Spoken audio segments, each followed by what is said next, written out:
শীতকাল, রাত হয়েছে। অগ্নিকুণ্ডের পাশে বসে গা তাতাচ্ছি আমি আর শার্লক হোমস। এমন সময় হোমস বললে, ওয়াটসন, এই কাগজগুলো পড়ে দেখো।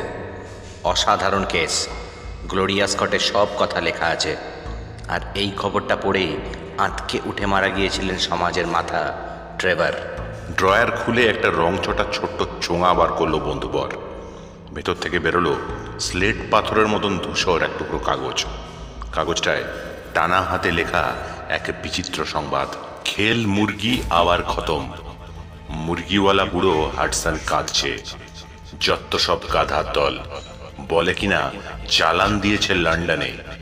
বলছে প্রাণ প্রিয় মুরগি নিয়ে বাড়ি ছেড়ে পালাও, তোমার মুরগিও মরবে। এই কি গোলক ধাঁধা? আমার ভ্যাবাচাকা মুখ দেখে খুক খুক করে শুষ্ক হাসি হাসল হোমস। বললাম, এ তো দেখছি একটা আবোল তাবোল ব্যাপার। আটকে ওঠার মতো তো কিছু না। কিন্তু এই খবর পড়েই ধড়াস করে পড়ে মারা গেছেন এক শক্ত সমর্থ বুড়ো ভদ্রলোক। কেসটা আমাকে পড়তে বলছো কেন? কারণ এই হলো আমার জীবনের প্রথম কেস। নিমেষে জাগ্রত হলো আমার কৌতূহল। শার্লক হোমসের প্রথম মামলা নিয়ে অনুসন্ধিৎসা ছিল বরাবর। পাইপ টানতে টানতেও বলল, কলেজে থাকতে আমার বন্ধু বলতে ছিল একজনই, ভিক্টর ট্রেভার। কারোর সঙ্গে মিশতাম না, ঘরে বসেই নিজের পড়া নিয়ে থাকতাম। তরবারি যুদ্ধ আর মুষ্টিযুদ্ধ ছাড়া আর কোনো ব্যায়ামের ঝোঁকও ছিল না। ভিক্টরের বুলটেরিয়ার কুকুরটা একদিন আমার পায়ে কামড়ে দেয়। পা নিয়ে শুয়ে রইলাম 10 দিন। খোঁজখবর নিতে আসতো ভিক্টর। সেই থেকেই নিবিড় হলো বন্ধুত্ব। ছুটি কাটানোর জন্য নেমন্তন্ন করলো ওর দেশের বাড়িতে, নরফোকের ডনি থর্পে। জায়গাটা ভালো, ছোট গ্রাম হলেও বেশ ছিমছাম। মাছ ধরা আর বুনো হাঁস শিকার নিয়ে একটা মাস দিব্যি কাটিয়ে নেওয়া যায়। লাইব্রেরিতে বাছাই করা বইয়ের সংগ্রহ, সব দিক দিয়ে ছুটি কাটানোর আদর্শ জায়গা। ভিক্টরের বুড়ো বাবা মানুষটা চমৎকার। ও অঞ্চলের দুর্দান্ত প্রতাপ জমিদার, তিনি বিপত্নিক।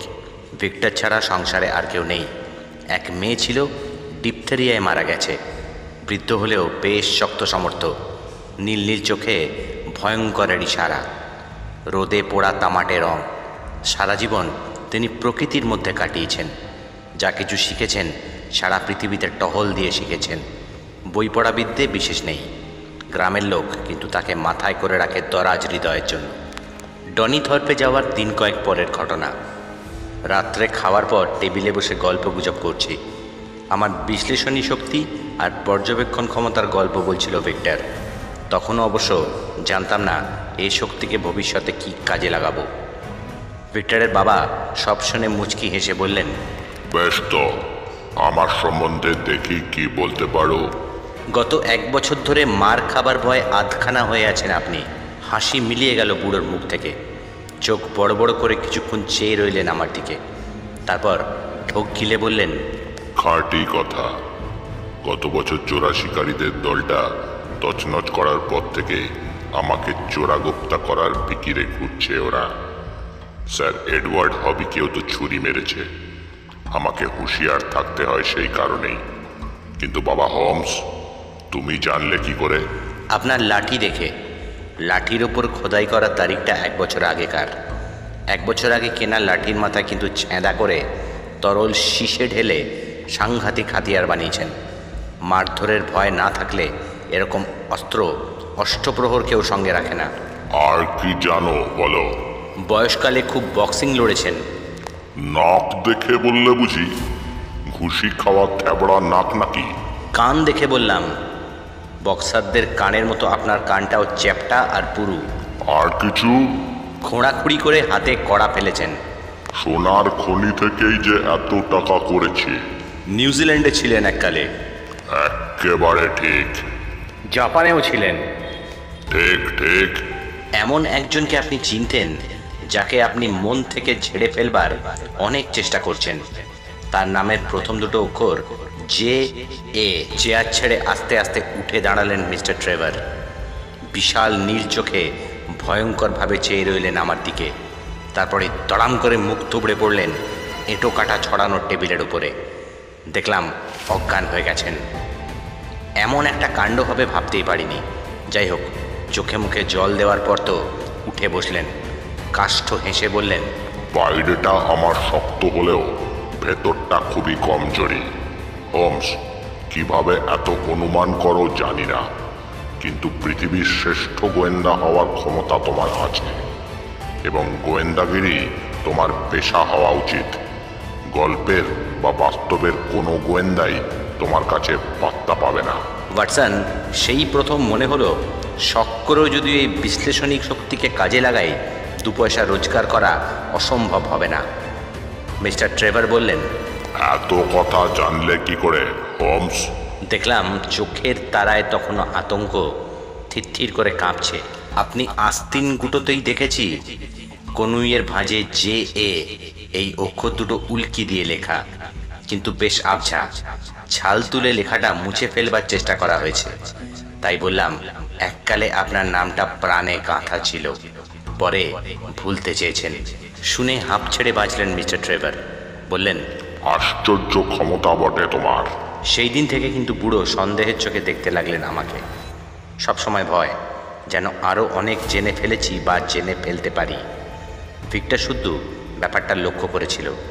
বলেছিল, বাবা দেখছি আর কোনোদিনই তোমাকে নিয়ে নিশ্চিন্ত হতে পারবে না। ভদ্রলোকের অস্বস্তি ক্রমশই বেড়ে চলেছে দেখে ঠিক করলাম চলে আসব। ডনিথপ ছাড়বো বলে ঠিক করলাম। সেই দিনই অদ্ভুত একটা ঘটনা ঘটল। বাগানে বসেছিলাম 3 জনে। এমন সময় ঝি এসে বললে, একটা লোক মিস্টার ট্রেভারের সঙ্গে দেখা করতে চায় এক্ষুনি। মিস্টার ট্রেভার তাকে আনতে বললেন। ঝিয়ের পেছন পেছন এলো একটা বেঁটে মতন শুকনো চেহারার কুটিল মুখ লোক। চালচলনে চাকর বাকরের মতন ত্রস্ত, হাঁটছে খুঁড়িয়ে, পোশাক সস্তা, হলদে দাঁতে নোংরা কুচুচ্চুরে হাসি। হাত দেখে মনে হয় নাবিক। লোকটাকে দেখেই হেঁচকি তুলে দৌড়ে বাড়ির ভেতর চলে গেলেন মিস্টার ট্রেভার। ফিরে যখন এলেন, মুখে ব্র্যান্ডির গন্ধ পেলাম। কি চাই? চোখ কুঁচকে নোংরা হাসিতে এঁটো করা মুখে ঠায় চেয়ে রইল লোকটা। ক্রূর কণ্ঠে বলল, চিনতে অসুবিধে হচ্ছে? আরে হাডসন নাকি? আগে হ্যাঁ, 30 বছর পর দেখা।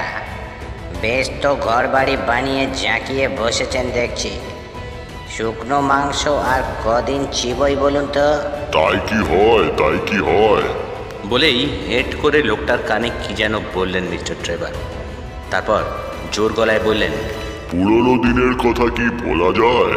যাও রান্নাঘরে গিয়ে পেট ভরে খেয়ে নাও, তারপর এখানেই চাকরি নিয়ে থেকে যাও। বাঁচালেন, জাহাজের চাকরিটা গিয়ে অবধি হাত কাড়ে। তাই ভাবলাম আপনার বা মিস্টার বোডেজের কাছে গেলে নিশ্চয়ই একটা হিল্লে হয়ে যাবে। মিস্টার বোডেজের ঠিকানাও জানো? সব জানি। পুরনো দোস্তরা যে কোথায় আছে সে খবর রাখি। বলে কুটিল হাসি হাসতে হাসতে ঝিয়ের পেছন পেছন বিদেয় হলো লোকটা। বিড়বিড় করে মিস্টার ট্রেভার বললেন, খনিতে যাওয়ার সময় জাহাজে আলাপ হয়েছিল। তারপর উঠে গেলেন বাড়ির মধ্যে। কিছুক্ষণ পরে গিয়ে দেখলাম মদ খেয়ে বেহুশ হয়ে পড়ে আছেন। আমি থাকায় ভিক্টর খুব অস্বস্তিতে পড়েছে দেখলাম। পুরো ব্যাপারটা আমার কাছে খুবই কদর্য লাগলো। পরের দিনই চলে এলাম লন্ডনে। ছুটির শেষের দিকে, মানে 7 সপ্তাহ পরে ভিক্টরের টেলিগ্রাম পেলাম, এক্ষুনি যেতে হবে ডনিথর্পে। এক ঘোড়ায় টানা হালকা গাড়ি নিয়ে স্টেশনে এসেছিল ভিক্টর। চেহারা দেখে চমকে উঠলাম। উদ্বেগ উৎকণ্ঠায় শুকিয়ে গেছে, যেন প্রচণ্ড ধকল সয়েছে এই 2 মাস। প্রাণোচ্ছলতা ওর বৈশিষ্ট্য, কিন্তু তার চিহ্ন মাত্র দেখলাম না। একেবারে ভেঙে পড়েছে। হোমস, বাবা মরতে বসেছে। সে কি? স্নায়ুতে দারুণ চোট লেগেছে। বাড়ি গিয়ে দেখবো হয়তো আর নেই। হঠাৎ চোট লাগলো কেন? সেই যে লোকটা বাড়িতে এসেছিল, মনে আছে? হ্যাঁ হ্যাঁ। আজ তো শয়তান যে, একদিনও শান্তি পায়নি সেদিন থেকে। তার জন্যই বাবার আজ এই অবস্থা। চলো যেতে যেতে বলছি। গাড়িতে উঠে বসলাম। ভিক্টর বললে, বাবা ওকে প্রথমে মালির কাজ দেয়, সে কাজে ওর মন উঠল না। বাবা তখন খাস চাকরের কাজ দিল তাকে। তারপর বাড়ির চাকর বাকররা অতিষ্ঠ হয়ে উঠল ওর ব্যবহারে। দিনরাত অশ্রাব্য গালিগালাজ, মাতলামি কাহাতক আর সওয়া যায়। পুরো বাড়িটাই যেন তার। এমনি একটা ভাব দেখাতে লাগলো সব সময়। অপমানে গা রিডি করতো যখন দেখতাম বাবার সব থেকে ভালো বন্দুক নিয়ে বাবারই নৌকায় চেপে শিকারে বেরোচ্ছে। এমন একটা ইতরামি আর বিদ্রুপের ভাব ফুটে বেরোতো ওর প্রতিটি কথা আর কাজে যে কতবার ভেবেছি মেরে পাঠ করে দি রাস্কেলকে। দিলেই বরং ভালো করতাম, বাড়তে দেওয়াটাই ভুল হয়েছে। একদিন অপমান করে বসলো আমার বাবাকেই আমার সামনে।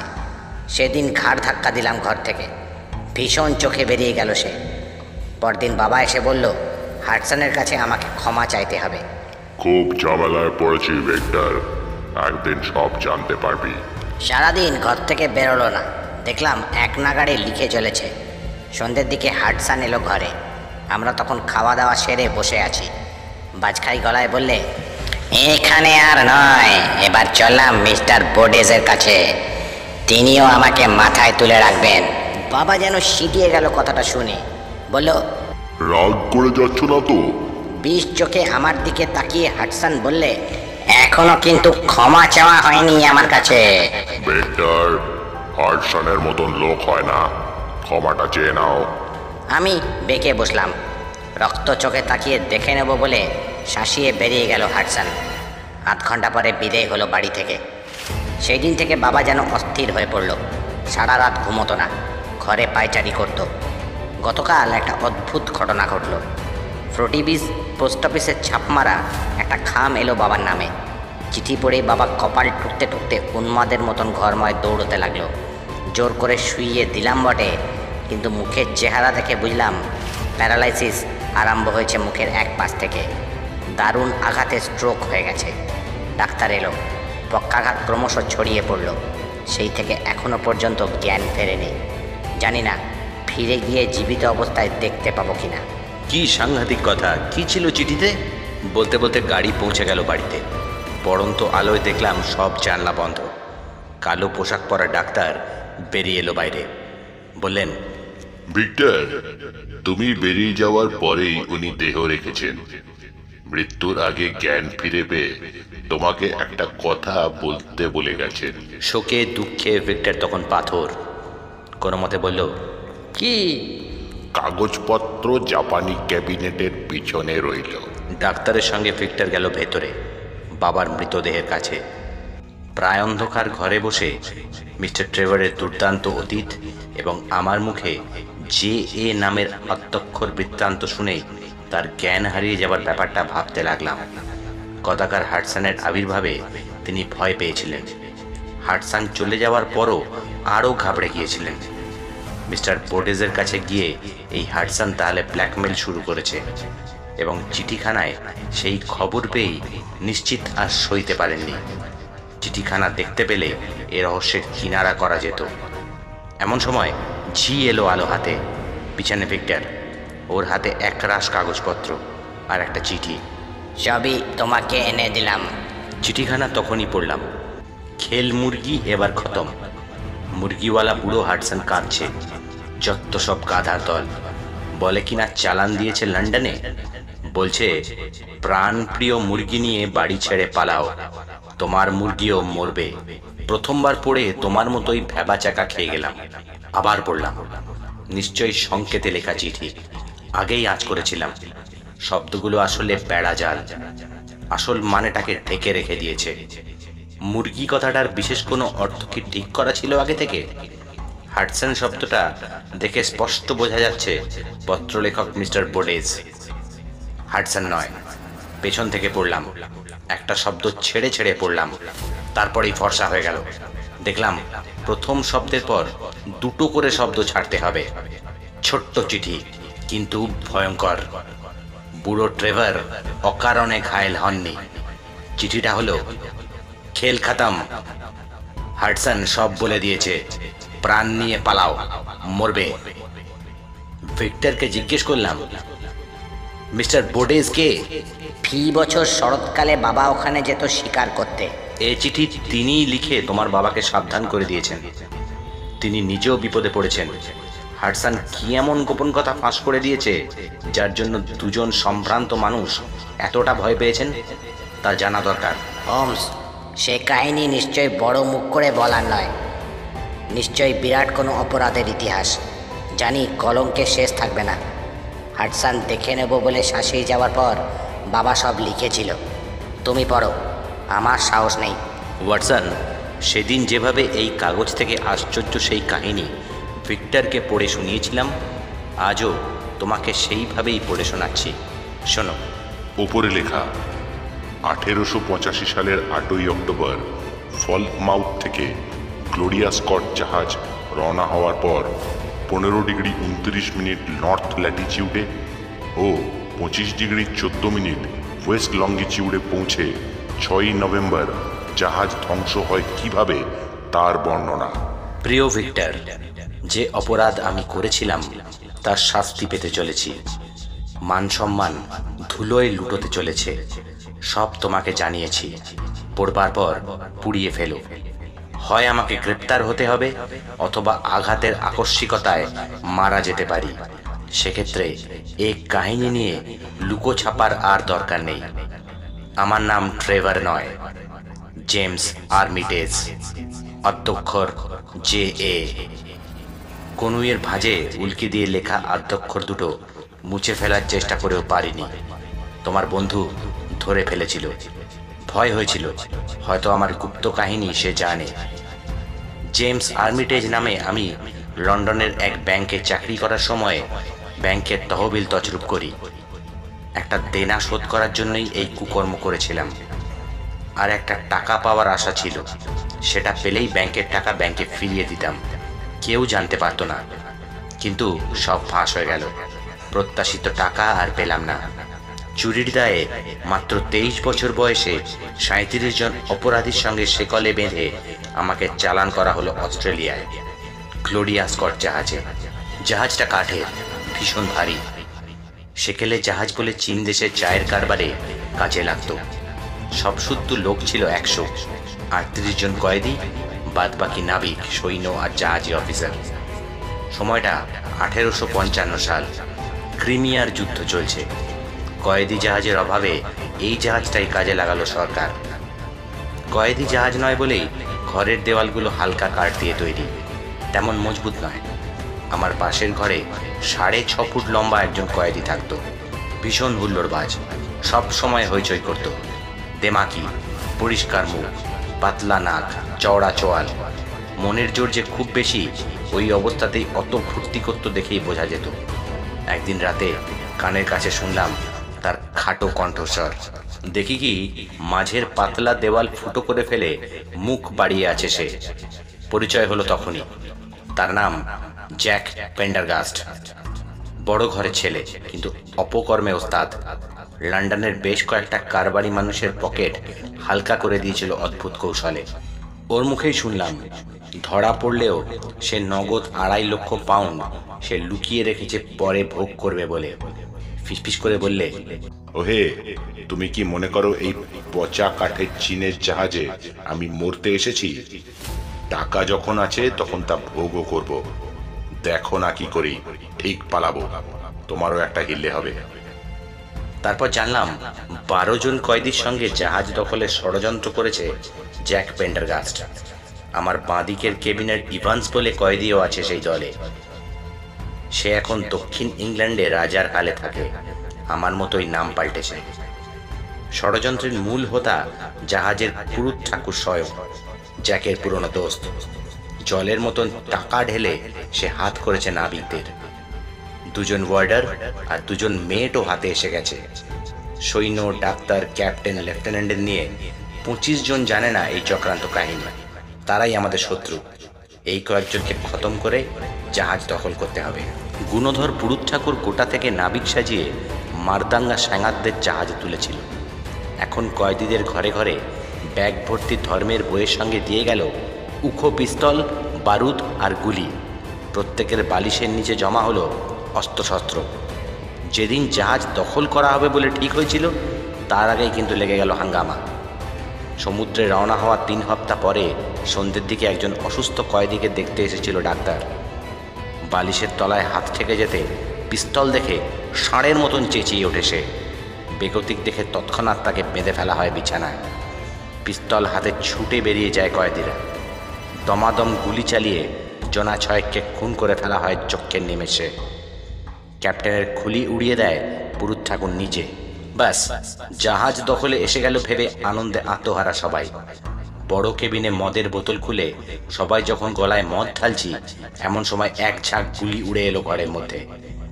ধোঁয়া কেটে গেলে দেখা গেল আমাদের 9 জন রক্তাক্ত অবস্থায় ছটফট করছে মেঝের ওপর। টেবিলে রক্ত আর মদ গড়িয়ে যাচ্ছে। দেখেই পেন্ডারগাস্ট বিকট চেঁচিয়ে মূর্তিমান শয়তানের মতন ধেয়ে গেল বাইরে। অসীম সাহস তার। জাহাজের পেছনের ঘরে ঘুলঘুলি ভেঙে লেফটেন্যান্ট 10 জন সৈন্য নিয়ে গুলি বর্ষণ করেছিল আমাদের ওপর। বন্দুকে নতুন করে গুলি ভরবার সময় পর্যন্ত দিল না পেন্ডারগাস্ট। আমাদের নিয়ে ঝাঁপিয়ে পড়ল। 5 মিনিটেই সব শেষ হয়ে গেল। পেন্ডারগাস্টের কাঁধে তখন যেন শয়তান ভর করেছে। আহত সৈন্যদেরও তুলে ছুঁড়ে ফেলে দিল জলে। একজন জখম অবস্থাতেও সাঁতরে আসছে দেখে গুলি করে উড়িয়ে দিল খুলি। বেঁচে রইল কেবল কয়েকজন ওয়ার্ডার, মেড আর ডাক্তার, মোট 5 জন। এই 5 জনকে মেরে ফেলা হবে কি বাঁচিয়ে রাখা হবে, এই নিয়ে ঝগড়া লাগলো আমাদের মধ্যে। নৃশংস পেন্ডারগাস্ট আর তার পিশাচ স্যাঙাতরা 5 জনকেই খতম করে দিতে চাইল, কিন্তু আমরা 5 জন কয়েদি আর 3 জন নাবিক নিরস্ত্র কাউকে খুন করতে চাইলাম না। সশস্ত্র সৈন্যদের মারা যায়, এদের ছেড়ে দেওয়া হোক। কথা কাটাকাটি চরমে পৌঁছতে পেন্ডারগাস্ট আমাদের একটা নৌকায় চেপে বিদেয় হতে বললে আমরা সেই ব্যবস্থায় মেনে নিলাম। চার্ট আর অন্যান্য সরঞ্জাম নিয়ে ভেসে পড়লাম নৌকোয়। ইভান্স আর আমি চার্ট দেখে নৌকা চালাচ্ছি। এমন সময় দেখলাম প্রচণ্ড শব্দে গ্লোরিয়া স্কট ফেটে উড়ে গেল। মেঘ গর্জনের মতন কুড়ুকুড়ু শব্দ ধেয়ে এলো দিকে দিকে। ব্যাঙের ছাতার মতন কালো ধোঁয়া ঠিকরে গেল আকাশের দিকে। তক্ষুনি নৌকা ঘুরিয়ে দাঁড় টেনে চললাম সেই দিকে। গিয়ে যখন পৌঁছলাম, গ্লোরিয়া স্কট ততক্ষণে নিশ্চিহ্ন হয়ে গেছে। জনপ্রাণীর চিহ্ন নেই। হতাশ হয়ে ফিরে আসছি, এমন সময় আর্তচিৎকার শুনে ফিরে দেখি ভাঙা কাঠের উপরে শুয়ে আছে একজন ছোকরা নাবিক, নাম হাডসন। সারা শরীর পুড়ে গেছে, অপরিসীম ক্লান্ত। পরের দিন সকালে তার মুখে শুনলাম কি কাণ্ড ঘটেছিল গ্লোরিয়া স্কটে। 5 জনকে একে একে খুন করা হয়। ডাক্তারের টুটি কাটে পেন্ডারগাস্ট স্বয়ং। একজন মেয়ের বাঁধন খুলে পালিয়ে যায় জাহাজের খোলে। সেখানে 100টা বারুদ ভর্তি পিপের পাশে জ্বলন্ত দেশলাইয়ের কাঠি নিয়ে সে হুমকি দিয়েছিল কাছে এলেই বারুদে আগুন দেবে। তারপরেই ঘটে প্রলয়ঙ্কর বিস্ফোরণ। হাডসনের বিশ্বাস দেশলাইয়ের আগুন নয়, মারমুখ কয়েদিদের পিস্তলের গুলি ফসকে লেগে গিয়েছিল একটা পিপেতে। যাই হোক, গ্লোরিয়া স্কট ধ্বংস হলো এইভাবে। পরের দিন অস্ট্রেলিয়াগামী একটা জাহাজে ঠাঁই পেলাম আমরা। সিডনি পৌঁছে নাম পাল্টে নিলাম আমি আর ইভান্স। খনি অঞ্চলে গেলাম, বিদেশিদের মধ্যে মিশে গেলাম। নিজেদের আগের পরিচয় মুছে গেল। অনেক টাকা নিয়ে দেশে ফিরলাম, জমিদার হলাম। 20 বছর শান্তিতে কাটানোর পর মূর্তিমান উপদ্রব হয়ে এলো সেই হাডসন, যাকে ভাঙা কাঠের উপর থেকে তুলে এনে প্রাণে বাঁচিয়েছিলাম। সে জানে আমার দুর্বলতা কোথায়, কেন তাকে রাগাতে চাই না, তাই ভয় দেখিয়ে চলে গেছে। ভিক্টর, তোমার সহানুভূতি যেন আমি পাই। এর নিচে কাঁপা হাতে লেখা। সংকেতে খবর পাঠিয়েছে বোডেজ। হাডসন সব ফাঁস করে দিয়েছে। ওয়াটসন, এই হলো গ্লোরিয়া স্কট জাহাজের অত্যাশ্চর্য কাহিনী। ভিক্টরের মন ভেঙে যায়। তেরাইতে চলে যায় চাষবাসের কাজ নিয়ে। বোডেজ আর হাডসন দুজনের আর খবর পাওয়া যায়নি। হয় হাডসন বোডেজকে খুন করেছে, অথবা বোডেজ হাডসনকে খুন করে দেশ ছেড়ে পালিয়েছে। মিস্টার ট্রেভার কিন্তু স্রেফ আতঙ্কে মারা গিয়েছিলেন। হাডসন আদৌ পুলিশে খবর দেয়নি, মিথ্যে ভয় দেখিয়েছিল। ওয়াটসন, যদি মনে করো আমার এই প্রথম রহস্যভেদের কাহিনী কাজে লাগাতে পারো